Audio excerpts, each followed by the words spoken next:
Bienveillance, respect de la physiologie et sécurité à la maternité, c'est ce que le docteur Étienne Beaufils, gynécologue obstétricien à la clinique du Val d'Ouest, va développer devant vous tout de suite. Bonjour à tous. Merci au Journal Le Progrès d'organiser cette journée. Et donc on va parler d'un sujet qui nous tient beaucoup à cœur. Je suis assisté par une collègue qui est dans la salle, Dr Claire Mosson aujourd'hui. Nous travaillons à la clinique du Val d'Ouest et on va donc vous parler de bienveillance, de respect de la physiologie et de sécurité à la maternité. Alors, pourquoi est-ce qu'on parle de sécurité à la maternité ?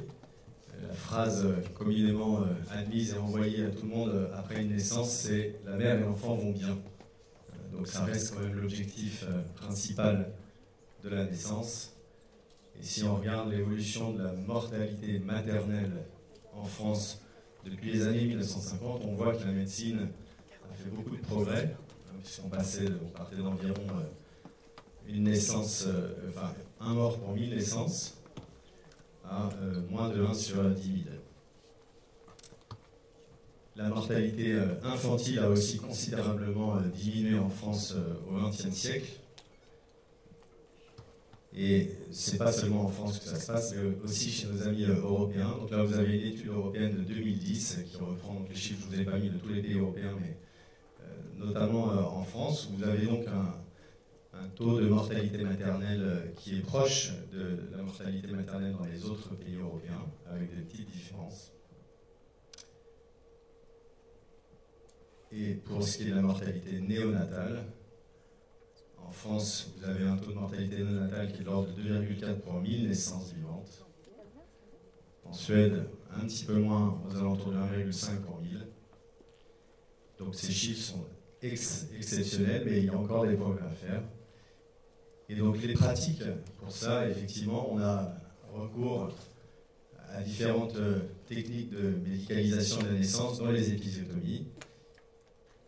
Avec en France, en 2010, un taux d'épisiotomie qui est de l'ordre de 27%, avec des grosses disparités en fonction des pays européens, puisqu'au Portugal, vous avez 73% d'épisiotomie en 2010, et puis dans les pays scandinaves, vous avez moins de 20% d'épisiotomie.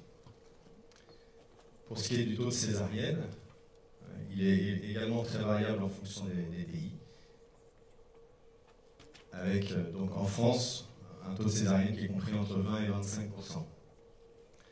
Mais en fait, c'est compliqué de comparer toutes ces données sur le taux d'épisiotomie, taux de césarienne, taux de plein de choses, parce qu'en fait, les systèmes de soins sont organisés complètement différemment en fonction des pays, notamment sur la durée de séjour à la maternité. En Grande-Bretagne, vous sortez au bout de 12 heures après l'accouchement.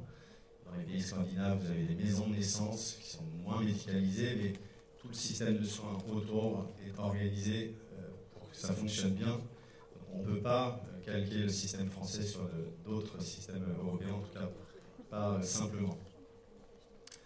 Alors le problème de la médicalisation, c'est qu'il y a parfois quelques conséquences négatives. Est-ce que la médecine est trop paternaliste ?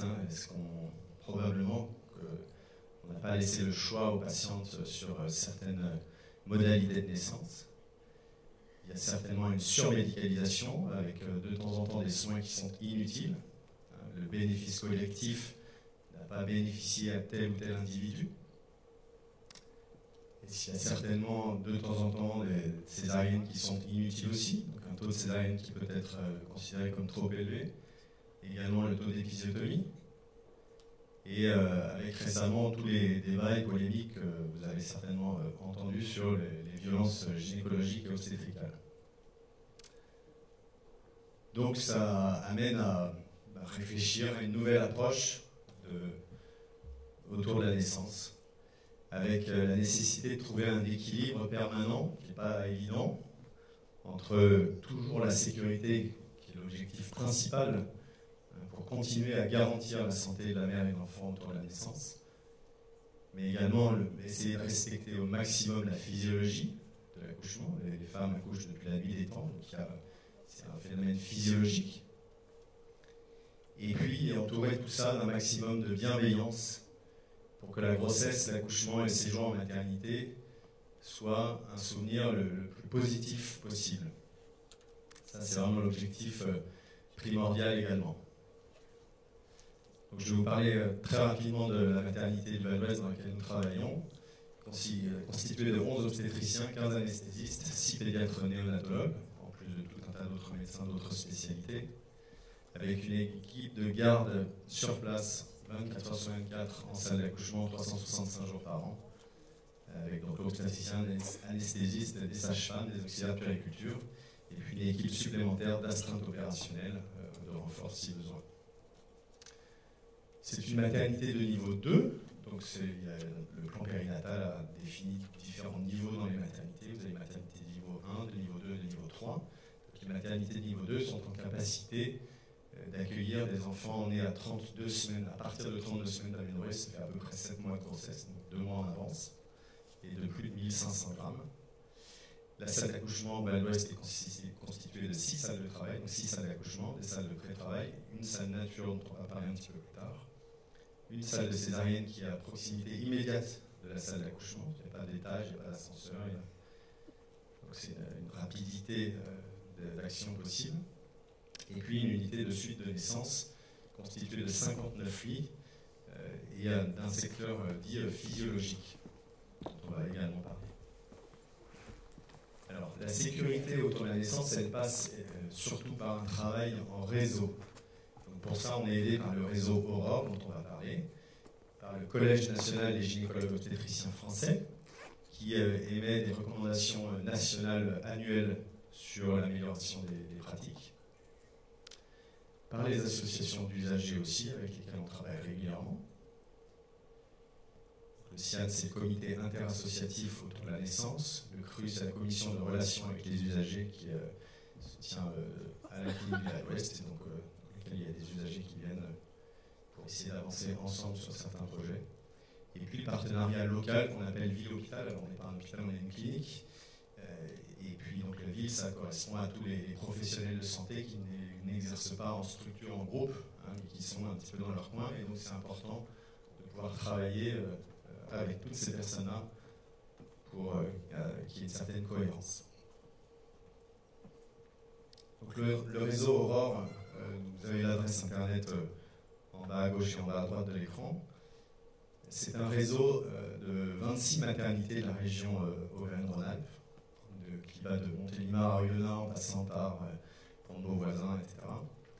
Avec des centres périnataux également. Donc les centres périnataux, c'est des centres où on accueille les mamans qui viennent d'accoucher, mais il n'y a pas de salle d'accouchement. Et puis il y a aussi des professionnels de santé libéraux qui ne sont pas attachés à des structures de soins. Les PMI aussi qui travaillent avec nous.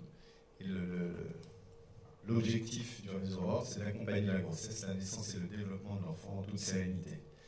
Donc il y a une charte du réseau que signent tous les établissements qui travaillent avec le réseau Aurore.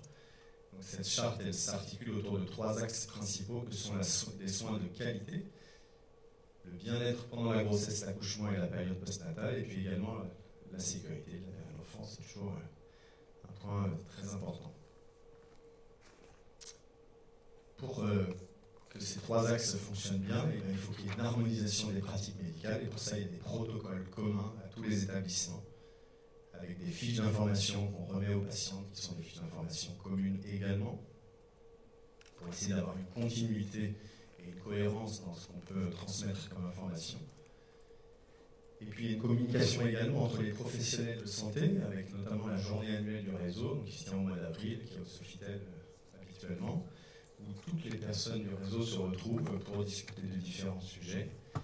Il y a également des journées de formation, notamment ce qu'on appelle les RMM, donc c'est les revues de morbi-mortalité, où on discute des dossiers difficiles, on voit est-ce qu'on a bien fait, ce qu'on n'a pas bien fait, comment est-ce qu'on aurait pu faire, comment est-ce qu'on pourra mieux faire la prochaine fois si ce type de situation se présente de nouveau, etc. Et donc c'est des partages d'expériences qui permettent d'améliorer les pratiques continuellement. Et il y a aussi des journées d'élaboration des protocoles, puisque la médecine évolue, parce qu'il y a des sujets sur lesquels on n'a pas encore de protocole, etc. Et donc c'est important que ces protocoles soient faits de manière collégiale pour que tout le monde puisse se les approprier. Et puis il faut également des soins qui soient adaptés à la mère et l'enfant. Je vous disais que le Val-d'Ouest est une maternité de niveau 2. Et si une maman est sur le point d'accoucher d'un bébé un 6,5 mois par exemple, dans une maternité de niveau 1, la maternité niveau 1 n'est pas adaptée pour ce type de naissance, et donc pour ça il y a la cellule des transferts périnatales qui permet d'organiser le transfert des patientes, soit dans l'idéal avant la naissance, soit juste après la naissance, dans les maternités de niveau adapté. Et puis donc ce qui est important aussi, c'est de maintenir au maximum le lien mère-enfant. Donc si par hasard il y a un enfant qui doit être hospitalisé après la naissance dans une autre maternité, on essaye de faire en sorte, dans la mesure du possible, qu'il puisse y avoir un rapprochement mère-enfant, donc que la maman puisse suivre le plus vite possible pour être auprès de son enfant.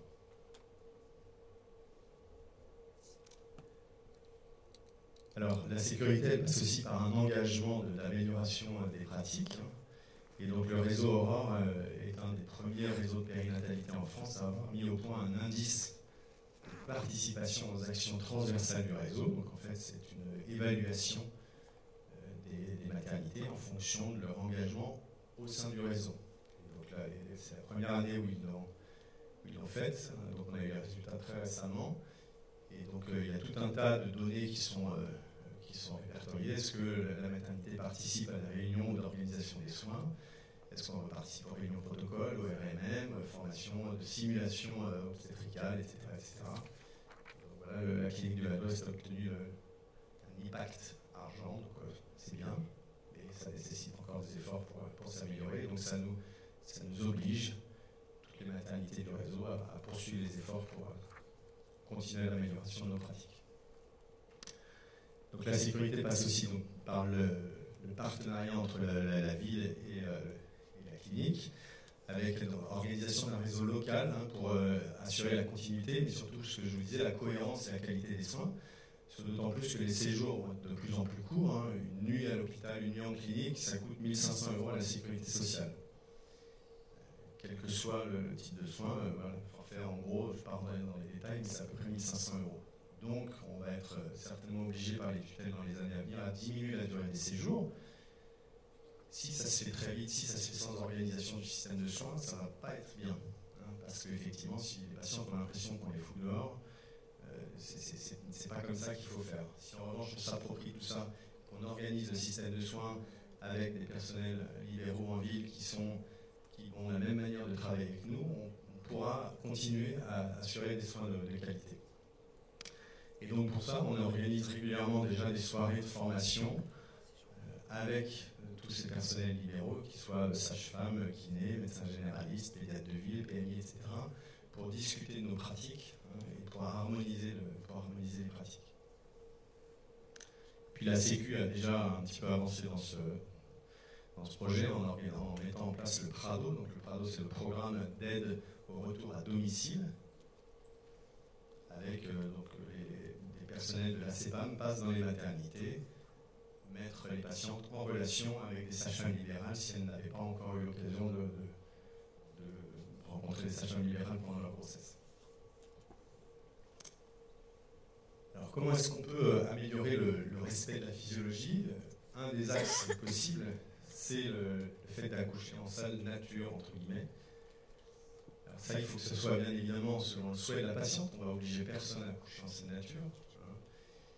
Mais si les patientes le souhaitent, à ce moment-là, on essaie de les aider dans cette démarche. Néanmoins, il y a quand même des critères d'éligibilité, puisque je vous disais tout à l'heure, l'objectif principal, ça reste quand même la sécurité. Donc une patiente qui a une grossesse à haut risque, on ne va pas lui proposer d'accoucher en salle nature. En revanche, une patiente, et fort heureusement, c'est la majorité, qui a une grossesse à bas risque et qui le souhaite, donc avoir un accouchement le moins médicalisé possible, tout en garantissant la sécurité de l'accouchement, à ce moment-là, elle est tout à fait éligible pour un accouchement en salle nature. Je vais vous expliquer un petit peu plus tard ce à quoi ça correspond. Ce qui est important, c'est que ce projet il s'inscrive dès le début de la grossesse. Ce n'est pas quelque chose qu'on décide au dernier moment, parce qu'il y a une préparation spécifique à ce type d'accouchement. Donc l'accouchement en salle nature, ça veut dire pas de péridurale, donc la gestion de la douleur va être différente. Ça veut dire des techniques de gestion de la douleur qui vont être différentes. Ça veut dire des techniques d'accompagnement du conjoint qui vont être différentes, etc. Donc ça s'anticipe et ça se prépare. Alors la salle nature, c'est un espace qui est aménagé de manière un petit peu différente, un petit peu plus zen, cocooning, détente, c'est moins hôpital. C'est pas un blanc avec une lumière blanche. On peut mettre de la musique. Et puis le personnel est plus disponible pour ce type de patients. mais toujours le respect de la sécurité, avec la proximité immédiate de cette salle d'accouchement, avec le reste de la salle d'accouchement et des salles de césarienne, si jamais les choses n'évoluent pas comme prévu, parce que je pense que vous le savez, mais je le dis quand même, j'enfonce des portes ouvertes, l'accouchement c'est totalement imprévisible, c'est-à-dire qu'il peut vraiment se passer n'importe quoi à n'importe quel moment, et c'est pour ça que ce type on ne peut respecter la sécurité de l'accouchement que dans une structure adaptée.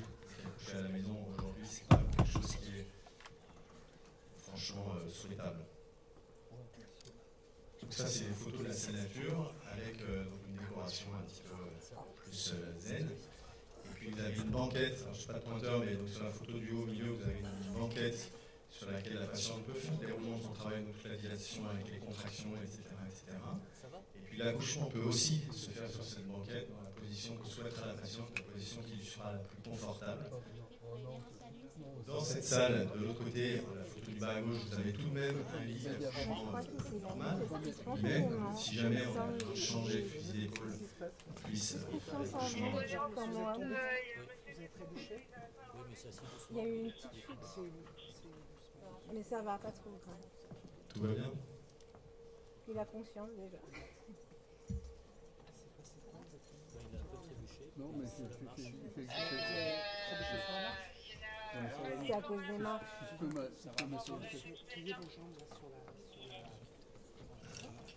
Si ou pas?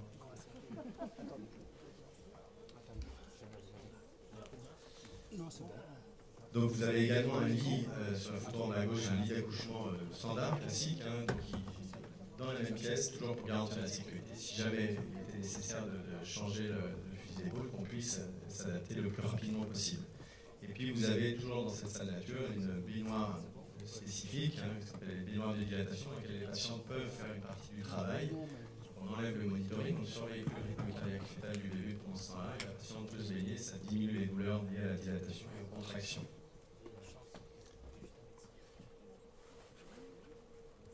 Une fois que la patiente a accouché, que ce soit en salle nature ou en salle d'accouchement classique, là encore, si les critères d'éligibilité sont remplis, et si elle le souhaite, elle peut faire son séjour de suite de naissance dans ce qu'on appelle le pôle physio, donc c'est des chambres spécifiques dans lesquelles, bon, déjà la déco est plus sympa aussi, qui sont spacieuses, et dans lesquelles en fait l'organisation des soins est un petit peu différente, c'est-à-dire qu'on va essayer de respecter au maximum le rythme de la mère et l'enfant, on ne va pas aller réveiller la maman à 2h, 6h, 8h, etc. en plein pendant sa sieste pour vérifier sa tension ou vérifier la température du bébé, on va essayer de la laisser dormir au maximum pour qu'elle récupère le plus facilement possible de son accouchement, si elle souhaite mettre en place son allaitement, etc. etc. Donc pas d'horaire imposé, alors il y a quand même l'organisation des soins qui est nécessaire, donc on leur demande de se préinscrire par exemple pour l'horaire du bain ou à l'horaire qui les arrange, etc. en fonction aussi de la disponibilité du papa. Et donc ça permet de simplifier les suites, hein, de récupérer plus rapidement de l'accouchement. Et puis vous avez aussi des espaces de rencontre qui sont un petit peu conviviaux, avec notamment la possibilité de prendre son petit déjeuner avec d'autres mamans si elles le souhaitent, elles peuvent le prendre en chambre bien évidemment. Et voilà, on essaye de démédicaliser autant que faire se peut la naissance, quand tout se passe bien. Alors la bienveillance, donc le réseau Aurore, c'est une première aussi en France, a fait une étude sur le vécu autour de l'accouchement, de la grossesse au postpartum, donc l'étude EVA, qui a été faite en septembre 2018, sur toutes les maternités du réseau. Et donc, ça, c'est les résultats pour le suivi de grossesse. Avec le tableau de gauche, vous avez les résultats pour le réseau, toutes les maternités confondues, et l'organigramme à droite sur les résultats de la maternité du Val-d'Ouest.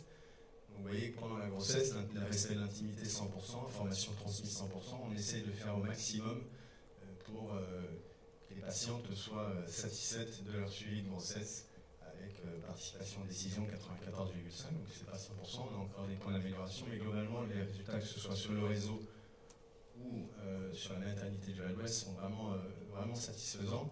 Et surtout, c'est la première fois qu'on a ce type d'études en fait. Jusqu'à présent, on n'avait aucune idée de la satisfaction des patientes, si ce n'est que par les avis Google ou les forums, etc. C'est un petit peu difficile d'avoir une idée précise. Sur les données de l'accouchement lui-même, là encore, les résultats, que ce soit sur le réseau ou sur la maternité du Val-d'Ouest, sont très encourageants. Avec donc, la prise en charge de la douleur, la satisfaction des patientes est de 100%, ça ne veut pas dire qu'il n'y en a pas qui ont mal, hein, mais elles ont l'impression que 100% des patientes, en tout cas, sont satisfaites de la manière dont on a essayé de gérer leur douleur. Et pour ce qui est du postpartum, qui est souvent considéré par les obstétriciens ou par les patientes comme un petit peu ce qui blesse dans la qualité de la prise en charge, en tout cas peut-être l'hôtellerie ou la qualité du suivi, etc. Mais là, encore une fois, on est plutôt heureusement surpris de la qualité des résultats, même si, encore une fois, on a encore des axes d'amélioration, notamment l'information transmise, avec 9 patientes sur 10 qui ont l'impression qu'on aura transmis suffisamment d'informations pendant le séjour à la maternité. Donc on essaie vraiment d'être à l'écoute des projets des patientes ou de leurs conjoints. On a même parfois des demandes un petit peu étonnantes, notamment de la personnalisation des couches. Et donc on essaie de faire en sorte de se mettre en cadre pour satisfaire tout le monde. Donc juste quelques chiffres sur la maternité du Val-d'Ouest. Donc en 2018, c'était 2675 naissances. 93% des patientes ont bénéficié d'une péridurale. Le taux de césarienne à la maternité l'année dernière était de 16%. 7% d'épisiotomie et 66% des mamans qui allaitent à la sortie de la maternité. La durée moyenne du séjour, on en a déjà un petit peu parlé, elle est de 4 jours pour l'instant pour les accouchements par les voies naturelles et 5 jours pour les accouchements par césarienne, mais ce chiffre va certainement être amené à diminuer dans les années à venir. Les projets, il y en a plein. Là, récemment, on a validé la mise en place d'une plateforme SOS Allaitement pour toutes les patientes qui auraient des complications ou des difficultés liées à leur accouchement, qu'elles aient accouché au Val-d'Ouest ou pas. Parce que parfois, effectivement, on se sent un petit peu perdu quand on est rentré à la maison et que ça ne se passe pas comme on avait prévu que ça se passe. Et donc, il y a un parcours de soins organisé avec des équipes de sages-femmes, de gynécologues, de radiologues qui sont capables de prendre en charge ces types de complications avec un numéro de téléphone sur lequel on est joignable tous les jours de la semaine.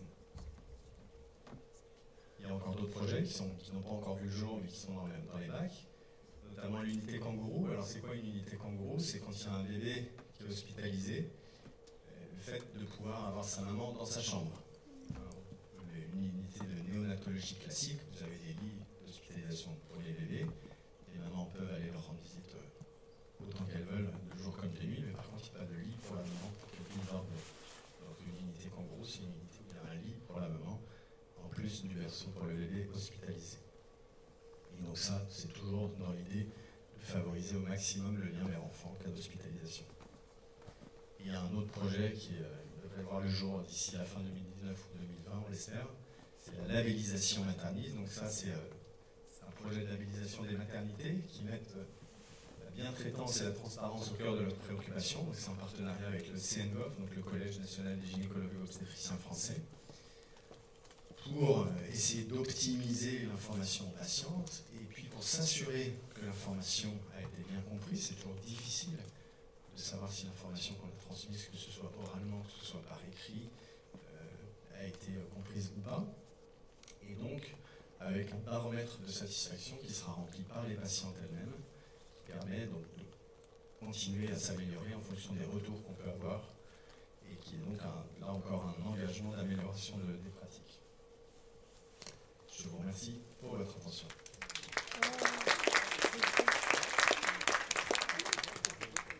Vous pouvez maintenant poser des questions, puis de vous signaler en levant la main.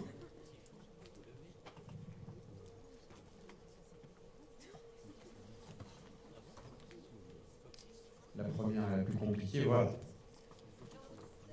Attendez, madame.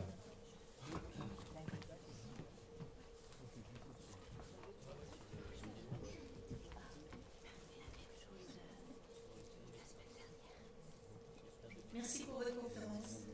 Je voulais savoir, dans vos statistiques, vous indiquez mots utilisés. Qu'est-ce que ça signifie? Une des questions qui était posée avant le début de cette étude, quand elle a été planifiée, sur les questions qu'on allait se poser, auxquelles on allait essayer de répondre, c'était est-ce qu'il y a des mots qui sont considérés comme violents par les patientes? qui sont inadaptées, voilà, pendant le travail, pendant la grossesse, qui sont considérées. Donc voilà, la patiente se dit, il n'aurait pas dû me parler comme ça. Pas forcément avec le ton, mais le terme était inadapté. Et l'idée étant d'essayer d'être le plus bienveillant possible. C'est difficile parce que le même terme chez deux patientes différentes ne doit pas être considéré de la même manière. Donc c'est sûr que, et puis en fonction de le même terme chez une même patiente à deux moments différents de la grossesse, ne va pas forcément être, enfin, chez une patiente ou chez n'importe qui d'ailleurs, en fonction de votre humeur, le matin ou le soir on vous dit la même chose, vous n'allez pas forcément l'interpréter de la même manière, mais voilà, l'idée c'est d'essayer de s'améliorer continuellement sur la manière dont on parle aux patients. Une autre question.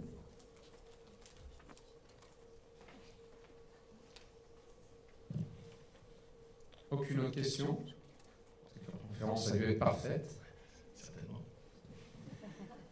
Merci, docteur Beaufils.